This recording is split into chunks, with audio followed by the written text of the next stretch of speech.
샬롬, 여러분 안녕하십니까? 하명학 전도사입니다. 3월 10일 금요일 아침 묵상 시작하겠습니다. 먼저 기도하시겠습니다. 천지를 지으신 창조의 하나님을 찬양합니다. 이 아침 하나님 말씀 앞으로 저희들 나아갑니다. 저희들 하나님의 말씀을 듣고 보며 깨닫게 하시고 그 말씀 믿고 순종함을 통해 우리의 삶 가운데 하나님을 드러내는 복된 삶 되게 하여 주시옵소서. 감사드리며 예수님의 이름으로 기도드렸습니다. 아멘. 오늘 아침 묵상 제목은 하나님의 계획 다스림, 첫 번째 다스림의 의미라는 제목으로 함께 나누겠습니다. 오늘 함께 하실 말씀은 창세기 1장 28절입니다. 하나님이 그들에게 복을 주시며 하나님이 그들에게 이르시되 생육하고 번성하여 땅에 충만하라. 땅을 정복하라. 바다의 물고기와 하늘의 새와 땅에 움직이는 모든 생물을 다스리라 하시니라. 아멘.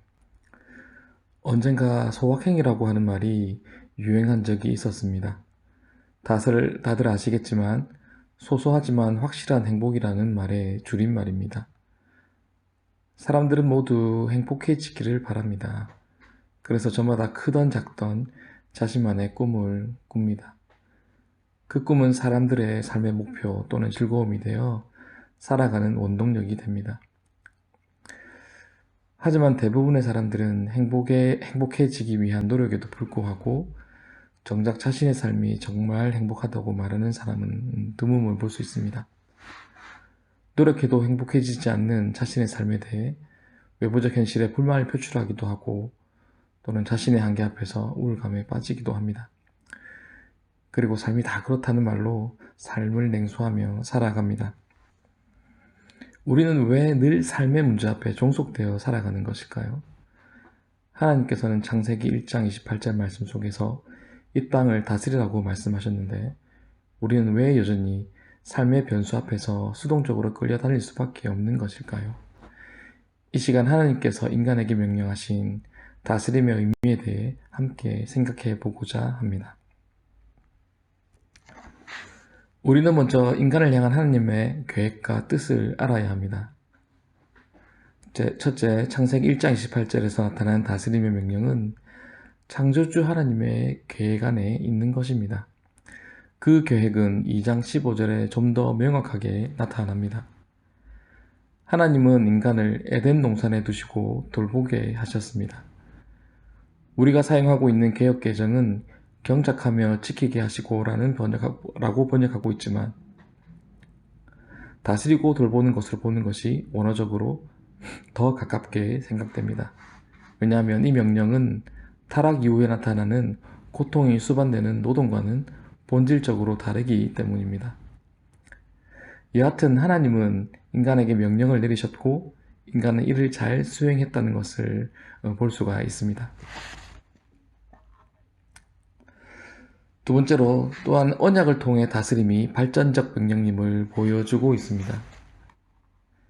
다스림의 명령은 하나님과 인간 사이의 언약을 통해 보다 더 잘 다스릴 수 있도록 인도하시기 때문입니다.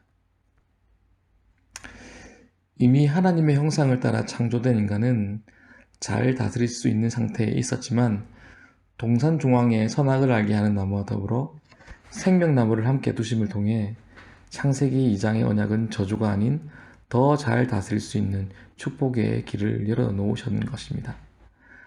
하지만 우리 모두가 알고 있듯이 인간의 불순종으로 인해 에덴 동산의 계획은 중단되고 말았습니다. 하지만 하나님의 계획과 언약에 실패는 없으며 예수 그리스도를 통해 하나님의 계획은 성취되었고 또한 완전한 성취를 향해 나아가고 있다는 것을 우리 모두가 아는 바입니다. 세 번째로 다스림은 현재와 미래의 삶을 통할합니다. 다스림은 현재적 관점과 미래적 관점을 동시에 포함하고 있습니다. 예수님의 여러 비유 중에 특별히 우리가 잘 알고 있는 마태복음 25장 14절에서 30절의 달란트 비유를 살펴보면 주님은 우리 각자의 삶의 수와 형태에 상관없이 달란트를 나누어 주셨습니다. 우리에게 달란트를 주셨다는 것은 주님으로부터 위임받은 권위를 사용하기를 원하신다는 뜻입니다. 그러므로 주인의 명령은 공허한 메아리가 아니라 오늘 우리의 삶 가운데 다스림의 능력을 나타내길 원하시는 하나님의 의도입니다. 우리 모두에게 주어진 현실에 뿌리 박은 과제인 것입니다. 그리고 또한 주인이 오랜 후에 돌아와서 결산하는 장면을 통해서 주인의 명령은 미래에 완료되어질 명령임을 알 수가 있습니다. 즉, 오늘 우리의 삶 속에 위임받은 권위를 사용함의 결과는 영원한 하나님 나라에서의 다스림을 위한 훈련의 성격을 강하게 의미하고 있다는 것을 깨달아야 합니다. 또 위임받은 권위를 사용함에 있어서 평가에 그치지 않고 반드시 결과에 대해 책임을 물으실 것을 말씀하고 있습니다. 다시 말해서 오늘 우리 삶 가운데 위임받은 다스림의 권위는 우리에게 주신 능력이자 동시에 책임을 수반하고 있다는 사실을 인식해야만 합니다. 그렇다면 미래적 개념의 다스림을 성경은 어떻게 설명하고 있을까요? 요한계시록 3장 21절과 로마서 8장 12절에서 살펴볼 수 있습니다. 요한계시록 3장 21절은 이기는 그에게는 내가 내 보좌에 함께 앉게 하여 주기를 내가 이기고 아버지 보좌에 함께 앉는 것과 같이 하리라 말씀하고 있습니다. 로마서 8장 17절은 자녀이면 또한 상속자 곧 하나님의 상속자요 그리스도와 함께한 상속자니 우리가 그와 함께 영광을 받기 위하여 고난도 함께 받아야 할 것이니라 라고 말씀하고 있습니다. 즉 영원히 그리스도와 함께 이 땅을 다스릴 것을 말씀하고 있는 것입니다. 그러므로 이 땅은 우리에게 현실이지만 영원한 다스림을 향한 준비의 시간이 되는 것입니다. 이상에서 언급한 다스림의 명령은 창세기 3장의 인간의 범죄함으로 인해 차질을 빚게 됩니다. 그러나 하나님의 계획이 결코 실패로 돌아간 것은 아닙니다. 저주 아래 있던 인간을 구원하시기 위한 예수님의 초림을 통해 온전한 다스림의 길을 여셨고 오늘 우리의 삶 가운데 성령이 함께 하심으로 다스림의 능력을 회복할 수 있게 하셨습니다. 그리고 마침내 다시 오심을 통해 완전한 다스림으로 나아가게 하실 것입니다. 정리하면 결과적으로 이 땅에서의 다스림의 의미는 거시적 관점으로 보면 창세기 1장과 2장에서 보여주신 하나님의 청사진의 완전한 성취를 위한 과정으로 볼 수 있을 것입니다. 그리고 동시에 미시적 관점에서 본다면 오늘 우리의 삶 가운데 하나님께로부터 부여된 다스림의 능력을 나타내길 원하시는 하나님의 의도가 내포되어 있음을 이해할 수 있을 것입니다. 따라서 세상의 논리에 맹목적으로 따라가는 수동적인 삶은 결코 하나님의 뜻이 아닌 것입니다. 그러므로 우리 모두는 삶 가운데 다스림의 명령이 성령 안에서 온전하게 풀어져서 하나님이 명령하신 복된 능력의 삶을 살아가야만 합니다.